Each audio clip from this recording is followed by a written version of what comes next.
অনেকে তো খুব সহজেই একটা কথা বলে দেয় যে বেঈমান বিশ্বাসঘাতক স্বার্থপর নাকি মেয়েরাই হয়, মেয়েদের নাকি বিশ্বাস করা যায় না। কিন্তু এই বেঈমান বিশ্বাসঘাতক স্বার্থপর হওয়ার আসল কারণটাই কেউ যাচাই করে দেখে না। একটা মেয়ের জীবন শুধু নামে মাত্রই জীবন হয়, জীবনের শুরু থেকে শেষ পর্যন্ত অন্যের ইশারায় চলতে হয়। ছেলেরা একটু কষ্ট পেলে তারা কষ্টের কথা অন্যের সাথে শেয়ার করে নেয়, আর মেয়েরা হাজার কষ্ট পেলেও চুপচাপ তা সহ্য করে যায়। একটি ছেলে যদি রাত 12টায়ও বাড়িতে ফেরে কোনো সমস্যা হয় না, আর একটি মেয়ে যদি রাত 8টায় ফেরে বাড়িতে তাহলে তাকে চরিত্রহীন বলা হয়। ওকে বলে যে টাকা পয়সা দেখে ভালোবাসে মেয়েরা, ভালো টাকা পয়সা গাড়ি বাড়ি থাকলেই নাকি মেয়েরা বিয়ে করতে রাজি হয়ে যায়। কিন্তু সত্যি কথাটা হলো মেয়েদের জীবনের ইচ্ছা না থাকা সত্ত্বেও জীবনে অন্যকে মেনে নিতে হয়। এটা ঠিক যে মেয়েরা ভালো অভিনয় করতে পারে, কারণ তারা মন থেকে ভালো না থাকলেও সবার সামনে নিজেকে ভালো দেখানোর চেষ্টা করে। মেয়েরা একটু কষ্ট পেলেই কেঁদে ফেলে, তার মানে এই নয় যে অভিনয় করছে, বরং সে যাকে সবথেকে বেশি বিশ্বাস করেছিল ঠিক সেই মানুষটা তাকে কষ্ট দিয়েছে।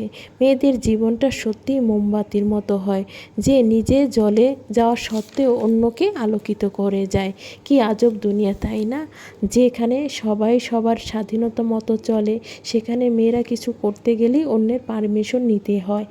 সবাই মেয়েদের জীবনটা কত সহজ ভাবে, তাই না? ঠিক ততটা সহজ নয়। ছোটবেলা থেকে মা বাবার স্নেহে ভালোবাসায় বড় হলেও একদিন অন্যের হাত ধরে অন্যের ঘরে চলে যেতে হয়। মেয়েদের জীবনটা সত্যিই বড় অদ্ভুত হয়। নিজের মানুষের হাত ছেড়ে অন্যের মানুষের হাত ধরে চলে যেতে হয়। ভালো হোক কিংবা সে খারাপ হোক, সারাটা জীবন তার সাথেই কাটাতে হয়। এটা ঠিক, মেয়েরা খুব সহজে কাউকে ভালোবাসে না, কিন্তু যদি একবার মন থেকে কাউকে ভালোবেসে ফেলে তাহলে কে কি বলছে, কে কি বলবে, এটা নিয়ে সে পরোয়া করে না। মেয়েদের মনটা বোঝাটা খুব সহজ নয়, কারণ তারা দুঃখ কষ্ট যন্ত্রণার মাঝে থাকলেও তারা সবার সাথে হেসে খেলে কথা বলে। জানি না মেয়েদের কষ্টটা কেউ বুঝতে চায় না, নাকি বুঝেও কেউ না বোঝার ভান করে। আসলে মেয়েদের জীবনের এই কথাগুলো আমি সংগ্রহ করে আপনাদের সাথে শেয়ার করলাম। বাস্তবেই মেয়েদের জীবনটা এমনই হয়। আমরা সবাই কেন মেয়েদের কষ্ট বুঝি না, জানি না কেন সবাই বোঝে না, তাও আমি বলতে পারি না।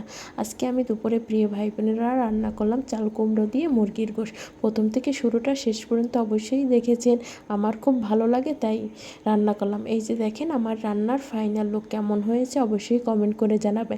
হ্যাঁ প্রিয় ভাই বোনেরা, গল্পটি আপনাদের কাছে কেমন লাগলো তা জানাতে ভুলবেন না, কিন্তু আপনি কিন্তু আপনাদের কমেন্টের অপেক্ষায় থাকবো।